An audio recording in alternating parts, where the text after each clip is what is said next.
Hey guys, welcome to my channel. My name is Kim. I am a new homeschooling mom. I completed my first year of kindergarten. So now I'm going to tackle first grade with my 6-year-old, and I am super excited to share this journey with you guys. So today's video I'm going to share what curriculum I use, resources that I'm going to use for the 2024-2025 school year. I think I binged every single kindergarten homeschool video on YouTube. I really did. So, and what I kept seeing over and over again was the good and the beautiful. So I was like, okay. And for me it was free. I printed, so I don't know if that counts. But I used the good and the beautiful math. I would totally recommend the good and the beautiful. However, I don't think it was challenging enough for him. So instead of using the good and the beautiful this year, I'm going to go with Math in Focus, which is Singapore Math. This is the teacher's manual. In our library, if it's a homeschool resource, they usually put it in a specific section and it's free. You just grab it if you want it. I did fail to mention that with the good and the beautiful, we did use first grade just because his math is a little more advanced. For the kindergarten, and with the Math in Focus, this is 2B. I don't know what 2A looked like. Like I said, this was completely free. Flipping through this after he finished kindergarten, yeah, some of the stuff we actually did cover already, which is good. And he's actually learning multiplication. I see a lot of multiplication in here. Now with the good and the beautiful, I did like that it had the script of what you read to the child. So it was very, what's that word?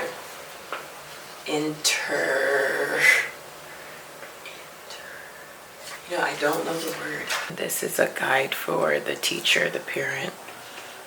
And it gives you what to do on each day. So we have day 1 over here. And each lesson takes, give or take, 45 minutes. At least that's what the book says. We haven't started this at all. So that's day 2. This is the work pages from the workbook that isn't here yet. So it just tells you, it gives the answers for each. And you can see how simple the pages are. Also, what I'm going to do is, you know, really focus on what the lesson is and then find different ways to make it come to life where it's more of a hands-on learning experience for him. But this book covers a lot. It covers time, it covers multiplication, it covers fraction, which is something we dabbled with in kindergarten. It covers skip counting and tens, patterns, graphs, and it really focuses a lot on mental math, which is one of my goals for him. I try not to have him memorize. That's the garbage truck, but I'm gonna keep talking. I try not to have him I try not to have him memorize anything, and that's what I like about this, is that it's all mental math. And you have to know the information. So if I ask him like 6 times 6, I don't want him to just say 36. I want him, because it's memorized, I want him to show me, or be able to show me or illustrate to me, how did you get 36? So, you know, whether it's like grouping them, or drawing it out for me, I just want him to be able and capable of demonstrating how 6 times 6 equals 36 versus just knowing 6 times 6 is 36. Again, math is his strong suit, so he just catches on so quickly. So I just introduce things to him when I feel like he's ready. And over the summer we've been practicing our times tables. This I got from a used bookstore, but it was completely new. So it's just like a fun way to teach math using like dinosaurs and just different activities in there to help him grasp it. Yeah, this goes up all the way to 12, but just for extra practice, I did get a multiplication book. I know it says 3rd grade, but I could not find it like a 2nd or 1st grade version, so I really had to get the grade 3 option. But it starts off, so it starts off like this. which I really like because it encouraged him to count like 4, 8, 12, 16, or just understanding that like 4 groups of 3 equal 12. And then it eventually leads into actual multiplication. So I really like those. And I do have one more math book. It's on back order. It actually stopped printing. The company actually stopped printing that book, I think 2 years ago is what I read. It's called Math in the Garden, and it's like it's perfect. This book really encourages him to be outside and to get that hands-on learning experience in nature. Again, they stopped printing 2 years ago, so if you look up the book, you'll see that the prices are running for like $100 or more, but it is on back order for $35 right now. I ordered mine 2 months ago, and I haven't received it, but I'm really hoping that it comes before the school year starts, so fingers crossed on that one. For kindergarten geography, we used an online website. The curriculum was completely free, and this is what we used because we learned about the 7 continents. So I created a passport and we traveled around the world type of thing for him. So I want to do that similar thing this year. So we're going based off of the book Flat Stanley.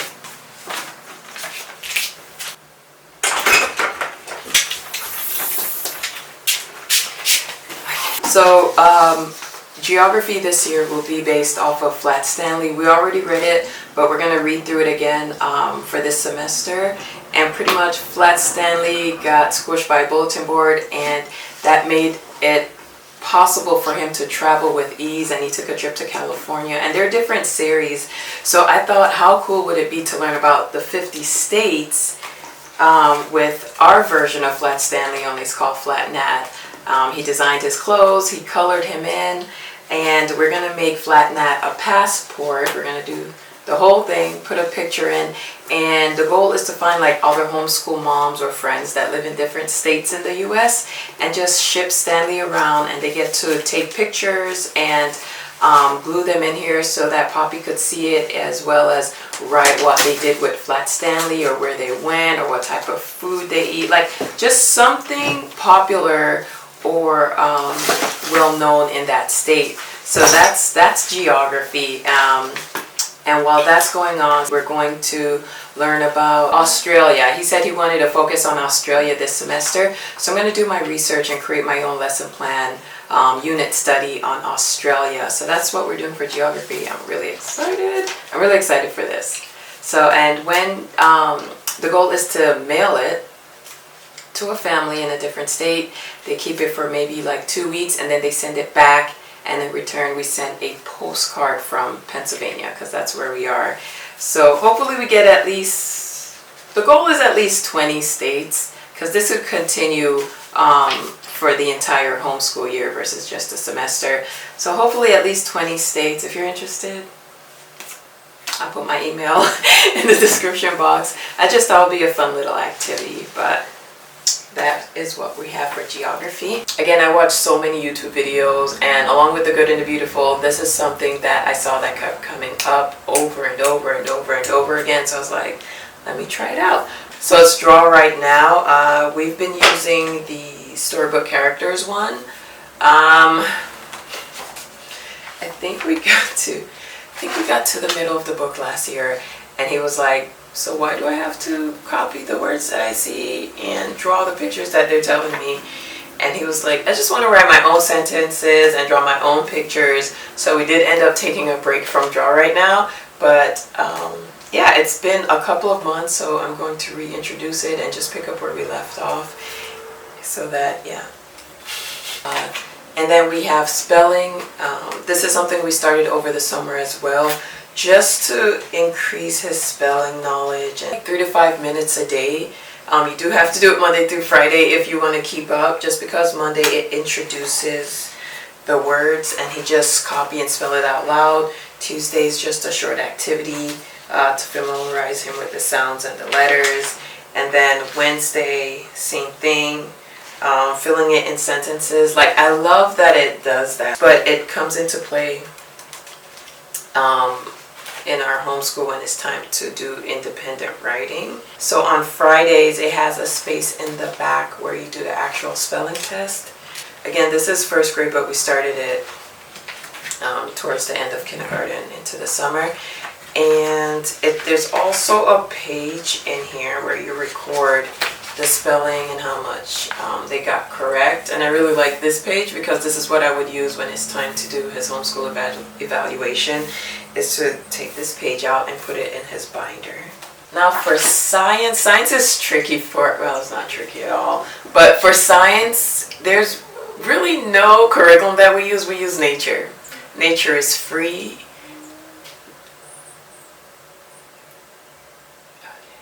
He loves being outside. Loves it. Like for kindergarten, like I said, I was homeschool kindergarten, but half of it was him being in a nature school. And yeah, he loves being outdoors. I usually do what he's interested in, and I create a whole lesson plan out of it. So he'll tell me what he's interested in, and then I'll do my research and just bring it to life for him.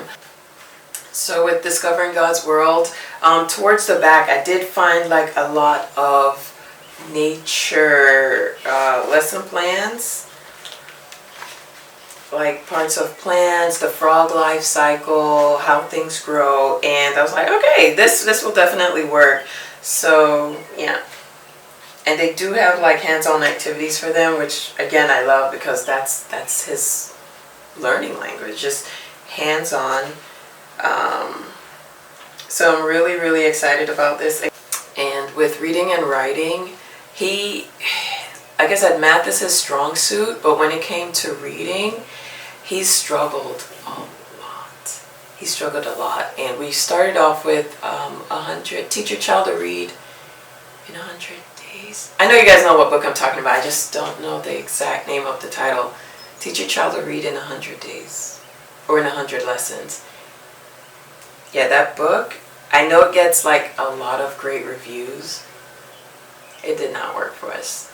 It stressed him out. Like, it stressed him out. So we tucked that book away, and we haven't brought it out since. And I realized one of his biggest thing is words. And I didn't realize how hard English was until I started teaching him. There's so many group of letters that make the same sound. And I think that's where it gets really confusing for him. So for reading and writing, we're doing Logic of English. We're going to do Foundations C, Level C. He's gotten so much better, by the way. He's gotten so much better by reading. And that's me just doing my own thing with him without using a specific curriculum, just because I was able to see what he was struggling with. So that's the benefit of being homeschooled, is that you could target the things that need improving. So that's really what we focused on, and we use a lot of Bob books too. But with this, it has like compound words and syllables, phonograms, and different phonograms, high frequency words, and I really truly believe that this will help him with his vocabulary and phonetics and just improve his reading overall. So I'm really excited to start this one with him. I didn't start it over the summer just because we were doing something else, but definitely going to utilize this.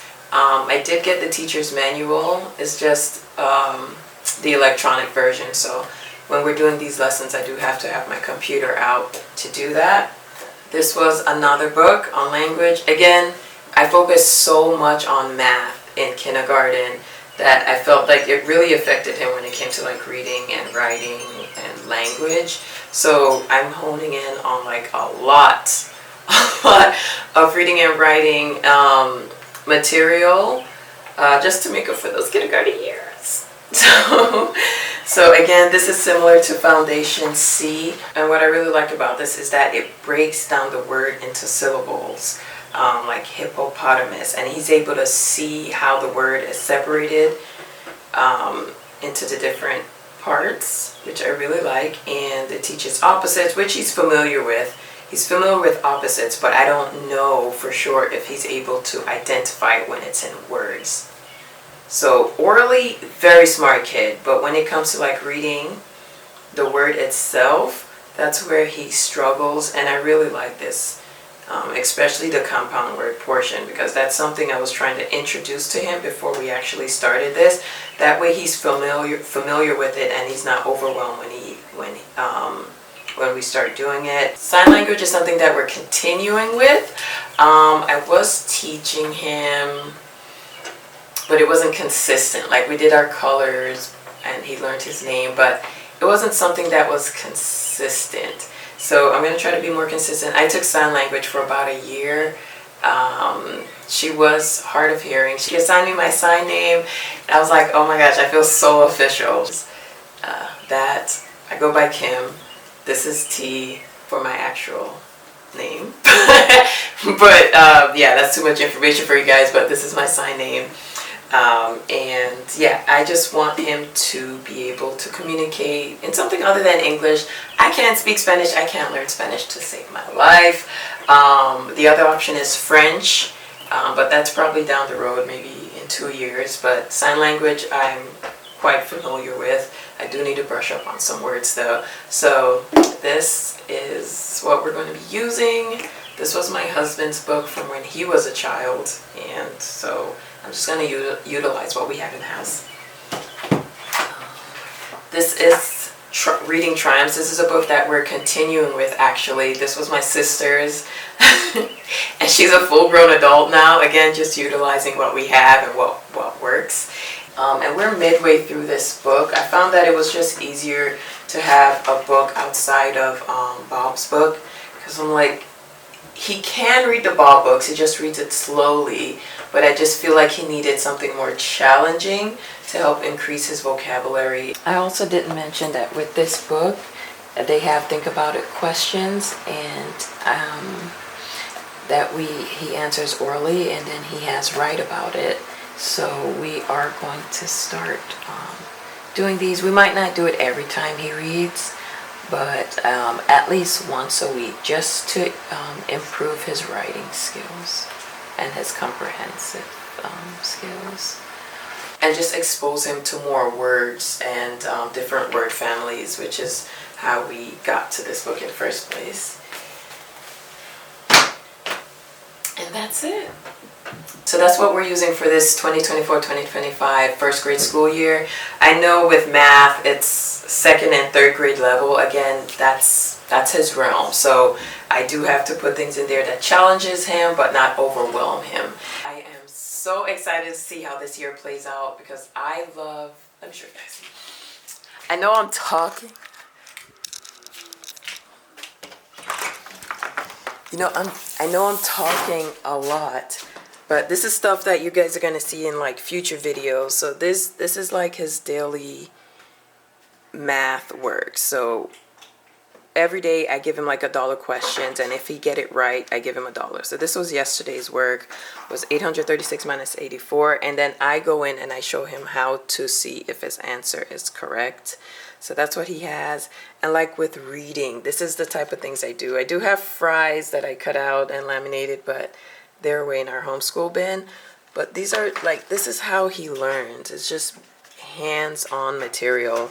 So this is what I spend some days in the week doing, just to make sure that he grasps it on a hands-on, just to make sure he grasps it. So yeah. Like I said, I love being creative, I love learning, I love teaching, I love finding new ways to make learning fun. I want to make learning fun. Like, I just want it to be like this joyful experience for him where, you know, he ventures off and just explore on his own just because he enjoyed it so much. You know, I don't want it to be like I'm forced to do this because I have to. In a lot of future videos, it's really how I use the material that I have and bring it to life. Now he does have, I know I'm dismissed. I know I keep saying he doesn't like pen and paper work, but he, you know, he has to do it. I have to show proof that he's actually learning. So we do that. It's just not daily. So yes, I hope you guys enjoyed my first video. If you did, please go ahead and subscribe and share with me some of the materials that you guys plan to use this coming school year. I'm always looking for new ideas and new material, and I'm super excited to go on this journey with you guys. And I'll see you guys in my next video. Bye.